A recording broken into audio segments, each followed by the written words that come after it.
Shri Gayatri tours and travels Chardham yatra complete travel plan. Iran భారత్ను శత్రు దేశాలానే చూస్తుందా? Iran చెబుతుందేంటి, చేస్తుందేంటి?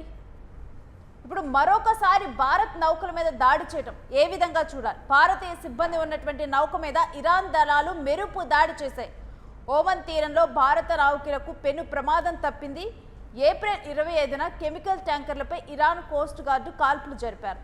ఆలస్యంగా ఈ ఘటన వెలుగులోకి వచ్చింది. ఇక ఈ నౌకలో 12 మంది భారతీయులు చిక్కుకొని ఉన్నారు. టోగో జెండాతో వెళ్తున్నటువంటి నౌకపై ఇరాన్ కోస్ట్ గార్డు బరితెగింపు చర్యలకు పాల్పడ్డారు. భారతీయులే లక్ష్యంగా ఇరాన్ వరుస కవ్వింపు చర్యలకు పాల్పడుతూ ఉంది. ఇక గతంలోనూ 2 భారతీయ నౌకల మీద దాడి చేసినటువంటి విషయం మనకి తెలిసిందే. ఒకవైపు భారతీయ నౌకలు వెళ్ళొచ్చు అని చెబుతున్నటువంటి ఇరానే భారత్ నౌకల్ని టార్గెట్గా చేసుకొని భారత సిబ్బందిని టార్గెట్గా చేసుకొని దాడులు చేస్తోంది. సముద్ర మార్గాల్లో భారతీయ నౌకల భద్రతకు ఇప్పుడు ముప్పు మరింత పెరిగిపోయింది. ఇరాన్ తీరుపై భారత్ తీవ్ర నిరసన వ్యక్తం చేస్తూ ఉంది. ఒకవైపు విదేశాంగ శాఖ ఒకవైపు ఇరాన్తో చర్చలు జరుపుతూనే ఉంది నౌకల విషయంలో, మరొకవైపు దాడులు జరుగుతూనే ఉన్నాయి. భారత్ సిబ్బంది ఉన్నటువంటి నౌకల్ని టార్గెట్గా చేసుకొని ఇరాన్ దాడులు చేస్తోంది.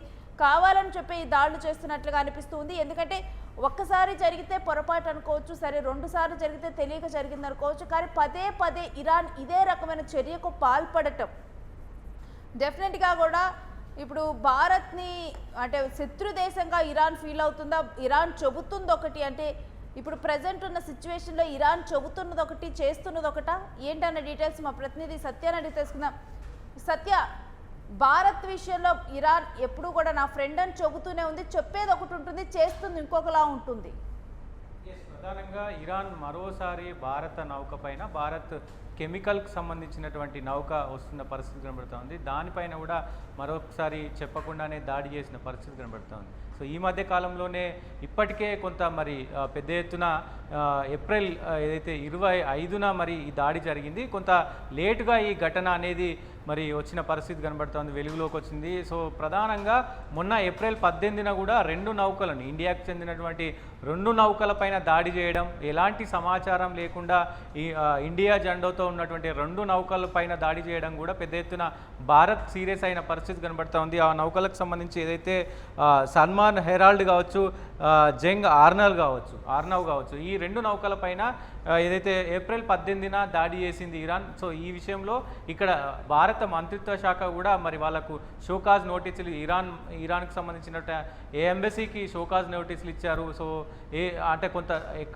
ఉన్నటువంటి సమాచారం ఏదైతే హార్మూజ్ జలసంధిలో నెలకొన్నటువంటి పరిస్థితుల వల్ల మేము ఇలా చేయాల్సి వచ్చింది అనేది కూడా వాళ్ళు చెప్తున్న పరిస్థితి కనబడుతూ ఉంది. కొంత దూరంలో ఉన్నప్పటికీ ఏదైతే నౌకలు వెళ్తున్నాయి, ఏ దేశ నౌకలు వెళ్తూ ఉన్నాయి, సో పర్మిషన్ ఉందా లేదా అనేది కూడా పెద్ద ఎత్తున చర్చనీయాంశంగా మారింది. అయితే ఈ పార్షియన్ దేశాలకు, దాంతోపాటు గల్ఫ్ దేశాలకు సంబంధించినటువంటి వ్యవహారంలో మేము కొంచెం కఠినంగా వ్యవహరిస్తున్నాము. సో ఈ నేపథ్యంలోనే మరి ఆ దాడి జరిగిందంటూ కూడా మరి ఇరాన్ చెప్పింది. కానీ ఇప్పుడు ఈరోజు జరిగినటువంటి ఏదైతే 25న జరిగినటువంటి ఈ దాడి ఏదైతే ఉందో ఆ టోగోకు సంబంధించినటువంటి దేశం పైన మరి ఆ జెండా అంటే ఆ నౌకలో ఆ టోగో దేశానికి సంబంధించినటువంటి జెండా ఉండడం ప్రధానంగా మరి ఈ దాడికి సంతరించినట్టు తెలుస్తూ ఉంది. ఈ దాడిలో అప్పుడు ఈ దాడి జరిగినప్పుడు దాదాపు 12 మంది భారతీయులు ఉన్నారు.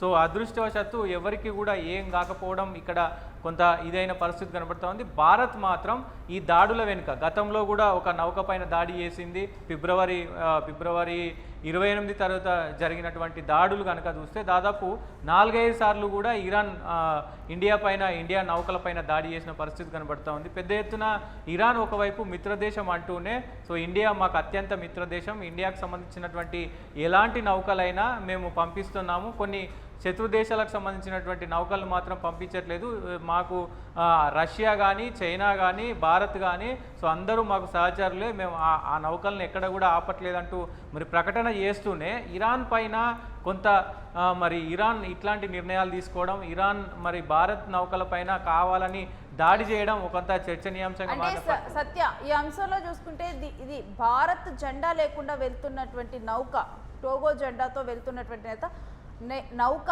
అందుకనే దీని మీద దాడి జరిగిందని చూడొచ్చా? కానీ దీంట్లో ఉన్నటువంటిది భారతీయ సిబ్బందే అని తెలిసి కూడా దాడి చేశారని చూడాలా? డెఫినెట్గా వాళ్ళు అప్పటికే ఏదైతే మా రేడియోలో అనౌన్స్ చేస్తారో మేము భారతదేశానికి సంబంధించినటువంటి నౌక, భారత్కు సంబంధించినటువంటి వాళ్ళే అందరూ దీంట్లో 12 మంది ఉన్నారని కూడా ఆ ఇరాన్కు సంబంధించినటువంటి నౌకకు తెలియజేశారు. అయినప్పటికీ కూడా మరి కాల్పులు జరపడం అనేది సో చర్చనీయాంశంగా మారింది. పదే పదే కాల్పులు జరుగుతుండడంతో మంత్రిత్వ శాఖ కొంత మరి మార్గదర్శకాలను కూడా ఏదైతే హార్మూజ్ జలసంధికి సంబంధించి కావచ్చు, మొత్తం నౌకకు సంబంధించి పెద్ద ఎత్తున కొన్ని మార్గదర్శకాలను కూడా రిలీజ్ చేస్తూ ఉన్నారు. ఎలాంటి భద్రత అక్కడ ఉంది, ఇప్పటికే కొంత కీలకమైనటువంటి భద్రతను కూడా ఏర్పాటు చేసినట్టు ఇప్పటికే మరి మంత్రిత్వ శాఖ రిలీజ్ చేసినారు. సో దీనికి సంబంధించి ఖచ్చితంగా ఇప్పుడు ఈ ఘటన తర్వాత ఖచ్చితంగా కొన్ని కీలకమైనటువంటి అంశాలు, కీలకమైనటువంటి నిర్ణయాలు ఏదైతే ఈ సముద్రం గుండా వచ్చేటువంటి నౌకలకు ప్రత్యేకమైనటువంటి నిఘా ఇప్పటికే ఉంది. ఇంకా మేము కట్టుదిట్టం చేస్తామంటూ కూడా మరి భారత్ తెలుపుతుంది. దాంతోపాటు ఇరాన్కు కూడా అన్ని సమాచారం మొత్తం కూడా కొంత ఏదైతే ఇరాన్ భారత్ పైన వ్యవహరిస్తున్నటువంటి తీరు కావచ్చు, ఇవన్నిటిపైన కూడా మరి ఆలోచన చేస్తున్నట్టు తెలుస్తూ ఉంది. ఏదేమైనప్పటికీ అమెరికాతో కొంత సాన్నిహిత్యంగా ఉన్నందుకు మాత్రం ఖచ్చితంగా ఇరాన్ ఈ టార్గెట్ చేస్తుంది అనేది కూడా స్పష్టంగా కనబడుతూ ఉంది. ఇరాన్ చెప్పకనే ఇండియా పైన దాడి చేస్తుంది అనేది కూడా ఒకవైపు మనం చూడొచ్చు రేణు. దాంతోపాటు ఇప్పటికే ఏదైతే ట్రంప్ తీసుకున్నటువంటి నిర్ణయాలు కావచ్చు, సో అటు మొత్తం కూడా అంటే మోడీకి ట్రంప్కున్నటువంటి సాన్నిహిత్యం మరి పెద్ద ఎత్తున ఉంది కాబట్టి సో మోడీ ఎందుకు మరి ట్రంప్కు చెప్పట్లేదు, ట్రంప్ ఎందుకు ఇంత కఠినంగా వ్యవహరిస్తున్నాడు ఇరాన్ పైన అనేది కూడా కొంత మరి వాళ్లకు ఇది ఉన్నట్టు తెలుస్తూ ఉంది. దాంట్లో భాగంగానే కొంత టార్గెట్ చేసే అవకాశం ఖచ్చితంగా ఉంది వాళ్ళను. అందుకనే మరి ఇరాన్ ఇండియాను టార్గెట్ చేస్తున్నట్టయితే కొంత స్పష్టత వస్తున్న పరిస్థితి కనబడుతోంది. ఏదేమైనప్పటికీ మేము నిజంగా ఇండియాను టార్గెట్ చేయట్లేదు అంటూనే ఖచ్చితంగా ఈ దాడులన్నిటికి కూడా మరి చెప్పకనే చెప్పినట్టు కూడా అని చెప్పుకోవచ్చు రేణు. దాంతోపాటు ఇప్పుడు మంత్రిత్వ శాఖ కొంత కీలకమైనటువంటి సమాచారం, కీలకమైనటువంటి అంశాలపైన కూడా మరి చర్చిస్తూ ఉంది. ఏదైతే ఇరాన్ ఎంబసీకి సంబంధించినటువంటి వ్యవహారంలో ఇప్పటికే చాలా కట్టదిట్టమైనటువంటి భద్రత ఉంది. సో ఇంకా మేము ఖచ్చితంగా ఈ భద్రతను ఎక్కువ చేస్తాము. హార్మూజ్ జలసంధిలో మనకు ఏవైతే మార్గాలు ఉంటాయో ఇండియాకు వచ్చేటువంటి నౌకలకు ఏదైతే సుఖమైనటువంటి మార్గాలు ఉంటాయో ఆ మార్గాల గుండా వచ్చే పరిస్థితులు కావచ్చు, వీటన్నిటి మీద కూడా మొత్తం కూడా సమాలోచన చేస్తూ ఉన్నాము, ఖచ్చితమైనటువంటి ప్రణాళిక రూపొందించుకుంటున్నాము అంటూ కూడా మరి ఇండియా ఎంబసీ చెప్పిన పరిస్థితి కనబడుతుంది. ఏదేమైనప్పటికీ ఇరాన్ ఇది కావాలనే చేస్తుంది అనేదానికి ఖచ్చితమైనటువంటి ఉదాహరణలు కూడా మనకు గత ఏదైతే ఏప్రిల్ 18న జరిగినటువంటి దాడితో స్పష్టంగా కనబడుతూ ఉంది. ఏదేమైనప్పటికీ మరి ట్రంప్ ఈ